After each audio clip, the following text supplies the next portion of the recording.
Good morning, class 7th. So, students, we are on chapter number 4, Growing Up as Boys and Girls. And in the previous class, we have completed our introductory part, Growing Up as Boys and Girls. And after that, we have completed the comparison between the Samoa Islands, the people who lived in Samoa Islands, and the people, or we can say, growing up as a male MP in 1960। So ये दो comparison हम लोग देख चुके थे।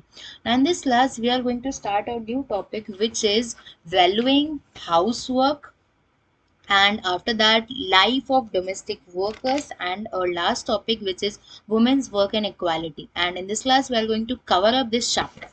So first of all, for this topic you have to come to page number 219. Here is that topic, valuing house work. Valuing house work से मतलब है कि हम जो हमारी मदर या फिर हमारी जो ग्रैंड मदर है या हमारी सिस्टर है, जो जिस तरीके से वो घर में काम करती है उसकी जो कद्र है उसको हम लोग यहाँ पर डिस्कस करेंगे। कद्र होती है नहीं होती है, दैट वी विल डिस्कस। सुना, it is quite demanding, hardly recognise. Demand में तो है बट रिकॉग्नाइज नहीं की जाती। क्या नहीं की जाती है? वर्क ऑफ वुमेन, जो औरतें हैं घर में जो काम करती है उनका काम डिमांड में तो चाहिए तो सबको, पर उसकी जो पहचान है वो नहीं मिल पाती है, उसकी रेस्पेक्ट हम कहेंगे वो नहीं होती है। लुकिंग आफ्टर द फैमिली, घर की देखभाल करना, खाना बनाना, बीमारों को देखना, वॉशिंग करना, ये सारे काम करती हैं, पर कंसिडर नहीं किया जाता है as a wife, mother, daughter in law. Perform सारे घर के काम करती है but wife is look down, मतलब उनको एक उच्च स्तर नहीं दिया जाता है, निचले स्तर पर उन्हें देखा जाता है। not paid for the work at home which is devalued by family and society। पे करने का तो हमने कभी सोचा भी नहीं होगा कि हम उनको पे भी करेंगे ये चीज़। घर की मम्मी, घर में हमारी जो मदर है वो जो काम कर रही है उसके कौन पैसे देता है? ये तो हमारे लिए बहुत बड़ी बात हो जाएगी कि अगर इस काम के पैसे दिए जाए। पैसे किसको दिया जाता है? पैसे हम हमारे वर्कर्स को देते हैं, हम डोमेस्टिक वर्कर्स को दे देंगे। पर हमारी मम्मी को क्या काम है? हमारी मम्मी जो हमारी जो अगर हम बोले हमारी सिस्टर है वो घर के काम कर रही है तो वो तो नॉर्मल है, वो तो उनका फर्ज है। हैश टैग हम फर्ज बोलते हैं उसको। वर्क नॉन स्टॉप है उनका, second line, work non stop चलता है सुबह से लेकर शाम तक, बिना किसी एप्रिसिएशन के, बिना किसी रिवॉर्ड के, जो कि गलत है। This is unfair. What women do at home, जो औरतें जो घर में काम करती हैं उसे टेकन फॉर ग्रांटेड, यूं ही ले लिया जाता है और जनरली अज्यूम किया जाता है कि ये तो नेचुरल है, घर का काम करना औरतों का काम है। कहीं नहीं लिखा हुआ है घर का काम सिर्फ औरतें करेंगी, घर का काम आदमी भी कर सकते हैं बशर्ते वो करना चाहें तो। लाइफ ऑफ विलेज वुमेन, अगर हम गांव की एक औरत की बात करें, लेडी की बात करें, she has to carry firewood. मैंने पिक्चर इंसर्ट की है फायरवुड की, फ्रॉम द जंगल। अब जंगल से लेके आ रही तो बहुत लंबी लंबी, यहाँ पर मैंने पिक्चर जो इंसर्ट की है, तो अब ये भारी है, एक जगह से दूसरी जगह आप लेके जा रही हो। एक तो इकट्ठा करना मुश्किल है, डिफिकल्ट टू गैदर, उन्हें इकट्ठा करना मुश्किल है, उसके बाद एक जगह से दूसरी जगह लेके जाना मुश्किल है। पानी उन्हें खींच के लेके आना या लेके आना पड़ता है दूर से। वॉशिंग क्लॉथ, स्वीपिंग, कुकिंग, ये सारे जो काम है ना बहुत ज़्यादा मेहनत मांगते हैं, फिजिकल एक्सरसाइजेज से रिलेटेड ये वर्क है। हाउस होल्ड वर्क बहुत एनर्जी मांगते हैं ड्यू टू स्टैंडिंग, कई टाइम तक गैस स्टोव के, हॉट स्टोव के आगे खड़े रहना भी एक बहुत बड़ा मेहनत का काम है। Work of a house wife less than a man in terms of strength, stamina, physical labour and toil. माना जाता है कि आदमी अगर बाहर से काम करके आए तो उसे आराम करने की जरूरत है। क्यों भाई? जब लेडी घर में काम कर रही है तो उसको आराम करने की क्यों जरूरत नहीं है? अगर वो बाहर से अगर कमा के आ रहे हैं तो जो वुमेन्स है वो भी तो घर में काम ही कर रही थी, इतनी देर तक बैठी तो थी नहीं। तो जो काम है ना औरतों का वो कंसिडर नहीं किया जाता, उसकी इतनी रेस्पेक्ट नहीं हाउस वाइफ की। जो मैन है उसके बराबर ही स्ट्रेंथ वाला, उसके बराबर ही स्टेमिना वाला फिजिकल लेबर और टॉयल वाला काम करें, पर फिर भी उसकी कंसिडर नहीं किया जाता है। That we are discussing right now. ना अब इसके आगे क्या है? Life of a village women, carry firewood, ये सारी तो चीज़ें हम लोग देख चुके थे। फेच वाटर, स्टैंडिंग, ये सारे हम लोग पॉइंट्स सब कवर अप कर चुके हैं। चलिए अब आगे बढ़ते हैं हम लोग। Life of a domestic workers. अब देखिए, जो घर में घरेलू काम करने वाले डोमेस्टिक वर्कर है उनकी ज़िंदगी कैसे चल रही है। हाउस वाइफ्स are held in their domestic chores. जो अपने घर के काम में उन्हें डोमेस्टिक हेल्पर्स की ज़रूरत होती है वो रख लेते हैं। वेल टू डू फैमिली रख लेती है। एम्प्लॉयड फीमेल डोमेस्टिक वर्कर्स काम प्रदान करती है। विलेज में लेस एम्प्लॉयड होते हैं वो due to large joint families. Young boys girls भी काम करने लग जाते हैं डोमेस्टिक हेल्पर्स के तौर पर। छोटे बच्चे जो काम कर रहे हैं, 14 साल से कम बच्चों को काम नहीं करवाना है यहाँ पर।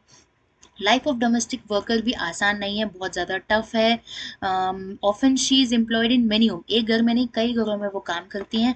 उनकी ड्यूटी सुबह 5 बजे से शुरू हो जाती है मॉर्निंग में और रात भर तक करती है, जिसमें उन्हें स्वीप करना होता है, झाड़ू लगानी होती है, पोछा लगाना होता है, बर्तन करने होते हैं। ये उनके मेजर काम है। Also had to cook vegetables, cut vegetables, sorry, यहाँ पर वेजिटेबल्स को कट भी कर रही हैं वो, कुक भी कर रही हैं। मतलब एक से लेकर सारे काम, कपड़े को धोना हो गया, बच्चों को देखना हो गया। और इस पूरे दिन के हार्ड वर्क में उन्हें बहुत कम सैलरी मिलती है, जो कि 300 से 500 रुपए होती है।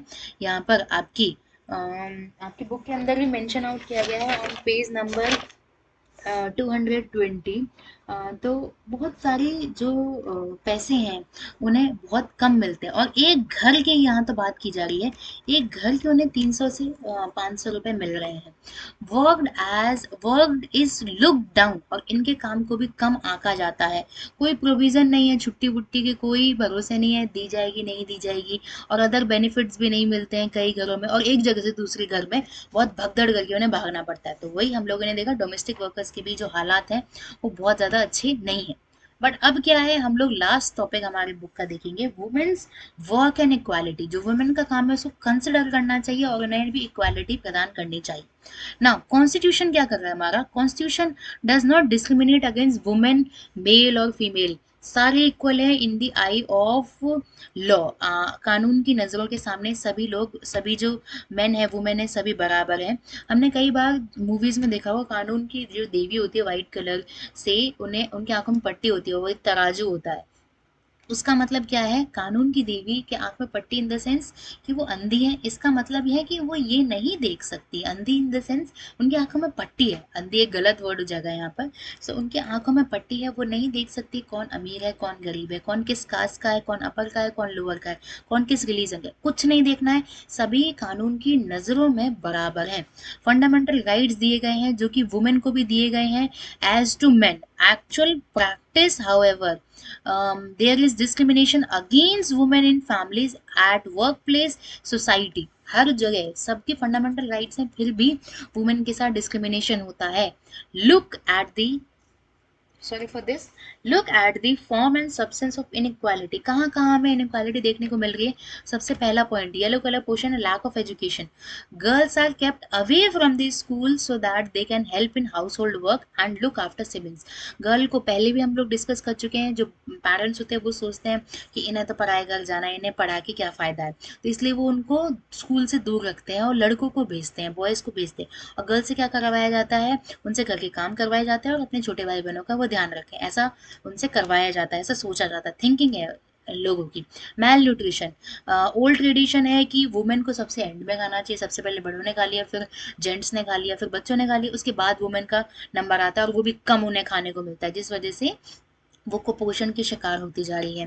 पुअर हेल्थ, अपनी हेल्थ पर ज़्यादा ध्यान नहीं देती है। Being a women lets to getting less attention from the family. वैसे तो हम वुमेन है, उसके बाद भी हम लोग इतना काम करते हैं, फिर भी हमारी हेल्थ पर हमारी फैमिली मेम्बर्स के द्वारा ज़्यादा ध्यान नहीं रखा जाता है, बल्कि मेल को ज़्यादा प्रेफरेंस दी जाती है।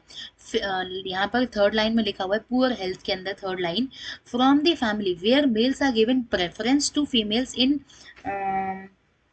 डाइट। यहाँ पर आएगा, डाइट नहीं आएगा, इन डाइट। ज़्यादा खाना मिल रहा है उनको, न्यूट्रिशियस डाइट मिल रही है, मेडिकल अटेंशन मिल रही है, किसको, यहाँ पर मेल्स को। अब इसके बाद हम फीमेल डोमिनेंस देखते हैं। इस female dominance, sorry, male dominance देखते हैं। फीमेल डोमिनेंस तो कैसे ही देख सकते हैं।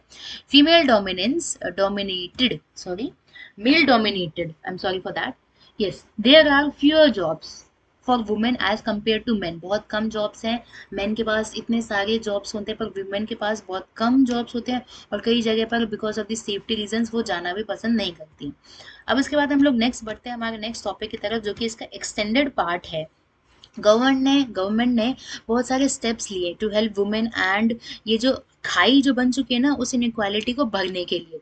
To help women, second line green colour portion, to help women go outside, वो बाहर जाए काम करे, गवर्नमेंट ने आंगनवाड़ीज बनाई हैं और चाइल्ड केयर सेंटर्स बनाए हैं सेवरल विलेजेस में। ये क्या करते हैं, जहाँ पर अपनी वुमेन जो है काम करने के लिए जा रही है तो अपने बच्चों को यहाँ पर छोड़ सकती हैं और काम करने जा सकती हैं। Now the blue colour portion, other activities, anganwadi में और भी काम किए जाते हैं, एजुकेशन दी जाती है, ट्रेनिंग दी जाती है वुमेन्स को। गवर्नमेंट ने मैंडेटरी कर दिया है कि 30, अगर आपकी कोई कंपनी है तो उसमें 30% वुमेन एम्प्लॉयज़ होनी चाहिए। सॉरी, एक बार मैं इस लाइन को वापस से रिपीट कर देती हूँ। Second line blue colour portion, government made it mandatory for organization having more than 30%, 30 women employed है तो वहाँ पर क्रैच फैसिलिटी होनी चाहिए, ताकि अगर उनके जो बेबीज़ हैं वो वहाँ पर क्रैच में रख सके और आराम से काम कर सके, और जब कभी भी उन्हें देखने आना पड़े तो वो आ सकती हैं। ये steps, these steps, yellow colour portion, these steps were certainly encourage women to cross the four wall, चार दीवारी को छोड़कर उन्हें बाहर आने के लिए ये जो स्टेप्स है वो encourage करते हैं। Now the pink colour portion, government also reserve 33%, Panchayati post 33% पर वुमेन रहेंगी। लॉ पास हो गया है वुमेन के लिए, इनहेरेंट फादर्स एग्रीकल्चरल लैंड में उनका हक होगा। लॉ ये भी पास हुआ है कि डोमेस्टिक वायलेंस अ पनिशेबल ऑफेंस है, अगर किसी भी वुमेन के साथ घरेलू हिंसा होती है तो वो अपनी आवाज़ उठाकर पुलिस स्टेशन में जाकर कंप्लेन कर सकती है। यूनियन गवर्नमेंट, हमारी गवर्नमेंट ने लॉन्च किया था बेटी बचाओ बेटी पढ़ाओ जनवरी 2015 में, जिसका काम क्या था, birth of girl, girl child के जन्म को प्रोत्साहित करना और एजुकेशन को भी प्रोत्साहित करना। ना image of an Indian women अब धीरे धीरे चेंज हो रही है। अब हम क्या कर रहे हैं, अब हम लोग बोल रहे हैं फायरमैन, यहाँ मैंने इंडिकेट किया, ये जो लाइन जा रही है फायरमैन को हम फायर फाइटर्स बोले, क्योंकि मैन एक कम्युनिटी को इंडिकेट कर रहा है, तो अब फायरमैन फायर फाइटर्स हो जा रहे हैं। Air hostess of flight attendance कही जा रही है, और चेयरमैन जो है वो चेयर पर्सन, क्योंकि चेयरमैन एक वुमेन भी हो सकती है एक मैन भी हो सकता है। इस हिसाब से हम कुछ वर्डिंग्स को चेंज करके हम अ काइंड ऑफ एनकरेजमेंट दे रहे हैं वुमेन्स को, ताकि वो चाक दीवारी को छोड़ के बाहर आए और काम कर सकें। So by this topic we have completed our chapter number 4 growing up as boys and girls, जिसके अंदर हम लोगों ने इंट्रोडक्टरी पार्ट देखा है, समोआ एंड एमपी का एग्जाम्पल देखा है, और वैल्यूइंग हाउस वर्क जो कि हम करते नहीं है पर हमें करनी चाहिए, ये हम लोगों ने देखा है। लाइफ ऑफ डोमेस्टिक वर्कर्स बहुत ज़्यादा उनकी कंडीशन वर्स है, जिसको सुधारने की कोशिश हम लोग ये कर सकते हैं, ये हम लोगों ने देखा। और उसके बाद गवर्नमेंट क्या क्या मेजर्स ले रही है for equality, for women's work and equality, that we have also done. So I hope you all have understood what we have done in this class. So that's it for today's class. Thank you.